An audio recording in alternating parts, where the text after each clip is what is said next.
L'Olympique lyonnais a beaucoup investi lors du mercato d'hiver, se positionnant comme le club européen ayant le plus dépensé.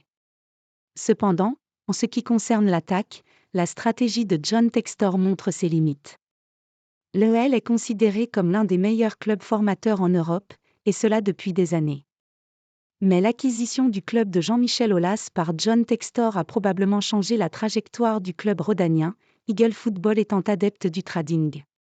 Cependant, sur le plan offensif, si l'Olympique lyonnais a multiplié les acquisitions l'été dernier et en janvier, les statistiques sont formelles, c'est ce bon vieux général Lacazette qui est le buteur numéro 1 et à l'exception de la récente victoire à Lorient, sans l'attaquant tricolore, sous contrat jusqu'en juin 2025 l'équipe de Pierre Sage est nettement moins terrifiante.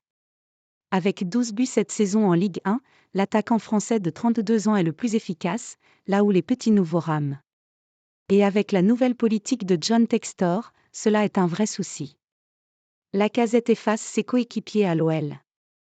À quelques heures du déplacement de l'Olympique lyonnais à Toulouse, Vincent Duluc ne peut que constater que les investissements offensifs décidés lors des derniers marchés des transferts sont des échecs. À eux 6, les nouveaux attaquants en sont à 5 buts, une misère. Alors qu'ils ont coûté plus cher que n'a rapporté la vente de Barcola, chacun d'entre eux est décisif, en moyenne, une fois toutes les 7 heures de jeu, ce qui n'est pas énorme.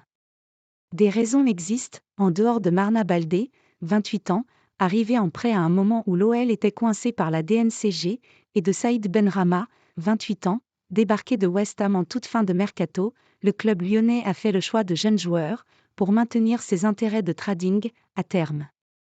Mais c'est un calcul à moyen-long terme qui n'a pas été payant, à court terme, au vu des statistiques peu signifiantes de Malik Fofana, Ernest Nuama, Gift Orban et Diego Moreira, 19 ans, repartis en janvier à Chelsea, fait remarquer notre confrère de l'équipe, histoire de souligner la Lacazette dépendance de l'Olympique lyonnais.